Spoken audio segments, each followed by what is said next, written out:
Hi friends, after long gap Indian 2 ரிவ்யூலாம் கிடையாது, just my point of view.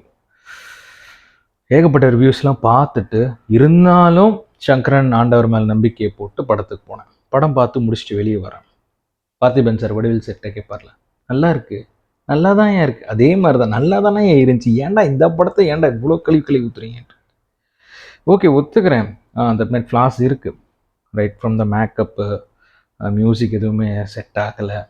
அதே மாதிரி பார்த்தீங்கன்னா நிறையா என்ன சொல்கிறது, அந்த நார்த் இந்தியன் போர்ஷன்ஸில் வர அந்த எக்ஸ்ப்ளனேஷன்ஸ், அப்புறம் அந்த வர்மக்கலைக்கான எக்ஸ்ப்ளனேஷன்ஸ், அது இதுன்னு ஒரு மாதிரி லேகாக போச்சு. ஏன்னா மக்கள் வந்து இந்த இந்தியன் படம் பார்த்துட்டு இந்தியன் தாத்தானா அப்படி வந்து அடிப்பார் கேட்பார் அப்படிங்கிற மைண்ட் செட் ஆனதுக்கப்புறம் அவங்கள ஒரு மாதிரி டிவியேட் பண்ணி இவ்வளோ விஷயங்களை கொண்டு போனப்போ அவங்களால அதை ஏற்றுக்க முடியல. கைண்ட் ஆஃப் என்ன சொல்கிறது, என்னடா என்னென்னமோ சொல்கிறாங்க, இந்தியன் தாத்தா என்ன இந்தியன் தாத்தா என்னடா பண்ணுவார், அவரே தாத்தாடா, அதில் அவர் எல்லாமே இந்தியனில் பண்ணிட்டார், ஓகேவா? அதே இதை திருப்பி நீ பண்ணணும்னு எதிர்பார்க்குறீங்களா? எனக்கு சத்தியமாக புரியல. அதையே அவர் திருப்பி பண்ணணுமா? டேரக்டர் என்ன யோசிக்கிறாருன்னா, சம்திங் அவரை வச்சு நம்ம வித்தியாசமான இன்னொரு கான்செப்டில் கொண்டு போகலாம் தான் அதை கொண்டு போகிறாங்க. ஓகே, அதை சொன்ன விதத்தில் சம் ஃப்ளாஸ் இருக்கும், தப்பு இருக்குது.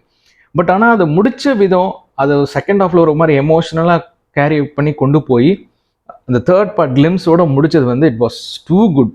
அவ்வளோ சூப்பராக இருந்துச்சு. எனக்கு தேர்ட் பார்ட் கிளிம்ஸ் பார்த்தோன்னே தெரிஞ்சு, ஓகே இந்த தேர்ட் பார்ட்டுக்காக தான் இந்த செகண்ட் பார்ட் அப்படிங்கிற மாதிரி எனக்கு அப்போ தான் தெரிஞ்சு. ஓகே, அதுக்கான அங்கே மிஸ் ஆனது எல்லாத்தையும் இங்கே கொடுத்துருவாங்க அப்படிங்கிற ஒரு ஃபீல் இருந்துச்சு. ஏன்னா அந்த ட்ரெய்லர் கட்டு அந்த கிளிம்ஸ் பார்த்தோன்னே எனக்கு அந்த இந்தியனோட ஃபீல் வந்துச்சு. ஓகே, இது செம்மையாக இருக்க போகுது அப்படிங்கிற மாதிரி தான் ஒரு கூஸ் பம்ப்ஸ் ஃபீல் ஆச்சு. ஸோ இவ்வளோ ஹேட்டட் தேவையில்லை, பாவம் தாத்தா கதற விட்டாரா சதற விட்டாரான்னு போட்டு சாவடிச்சிட்டாங்க. மியூசிக் ஒத்துக்கிறேங்க, அனிருத் எப்படி ராக் ஸ்டார் உங்களுக்கு தெரியும். பட் ஏஆர் ரஹ்மான் வந்து ஒரு பெஞ்ச் மார்க் செட் பண்ணக்கப்புறம் அது யாராலுமே அதை அவ்வளோ சீக்கிரம் பீட் பண்ண முடியாது. ஸோ அந்த மியூசிக்ஸ் அப்பப்போ நமக்கு வருது, படத்துலேயே வந்ததுனால நமக்கு கொஞ்சம் ஆறுதலாக இருந்துச்சு. பட் அனிருத் ஸ்கோர் பண்ண முடியலையான்னு தெரியும், he has the ability. But இந்த படத்துக்கு அவரால் முடியலையா, மேபி தேர்ட் பார்ட்டில் கூட தெரியலாம். ஸோ என்ஜாய் பண்ணலாம் இந்த படத்தை, பசங்களெல்லாம் கூட்டு போகலாம். என்ன பண்ணும், கரப்ஷனா என்ன, அது எங்கேருந்து ஸ்டார்ட் ஆகுது, அது எது தப்பு, இது என்ன விஷயங்கிறத ரொம்ப தெளிவாக சொல்லியிருக்காங்க. இப்போ இருக்க ஜென்ரேஷனுக்கெல்லாம் அப்படி ஒரு விஷயம் இருக்குது நடக்குதாங்கிறது கூட தெரியாது.